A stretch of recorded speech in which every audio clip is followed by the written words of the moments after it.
അപ്പോൾ നമ്മൾ എവിടെയായിരുന്നു പറഞ്ഞു നിർത്തിയത്? ഇതേപോലെ ബുള്ളിയൻ റോസ് ചെയ്യുന്നതായിരുന്നു. ബുള്ളിയൻ റോസ് കഴിഞ്ഞ് കഴിഞ്ഞപ്പോൾ രണ്ട് സൈഡിലോട്ടും ഓരോ ലീഫും കൂടെ ചെയ്ത് കൊടുക്കുക. അപ്പോൾ ഇതിപ്പോൾ നെക്കിൻ്റെ സെൻറ്റർ പോർഷനിലാണ് ചെയ്ത് കൊടുക്കുന്നത്.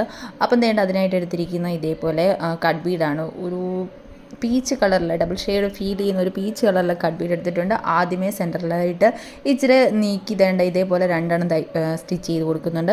ഡബിൾ സ്റ്റിച്ചാണ് എല്ലാം ചെയ്യുന്നത്. അത് കഴിഞ്ഞിട്ട് രണ്ട് സൈഡിലായിട്ടും തേണ്ട ഇതുപോലെ ചരിച്ച് എന്ന രീതിയിൽ ഇതേപോലെ തന്നെ ഒന്ന് ചെയ്ത് കൊടുക്കുന്നുണ്ട്. അങ്ങനെ ഏറ്റവും ലാസ്റ്റ് വരുമ്പോഴത്തേക്കിനും ഒറ്റ ഒരു ബീഡാണ് കൊടുത്തിരിക്കുന്നത്. അപ്പോൾ ഞാൻ പറഞ്ഞത് നിങ്ങൾക്ക് മനസ്സിലായി കാണുമെന്നാണ് എൻ്റെ ഒരു വിശ്വാസം. ഇതിൻ്റെ ഫുൾ വീഡിയോ നമ്മുടെ യൂട്യൂബ് ചാനലിൽ ഞാൻ ഓൾറെഡി അപ്ലോഡ് ചെയ്തിട്ടുണ്ട്. അപ്പോൾ അതിൻ്റെ അകത്ത് ഡീറ്റെയിൽ ആയിട്ട് തന്നെ കൊടുത്തിട്ടുണ്ട്.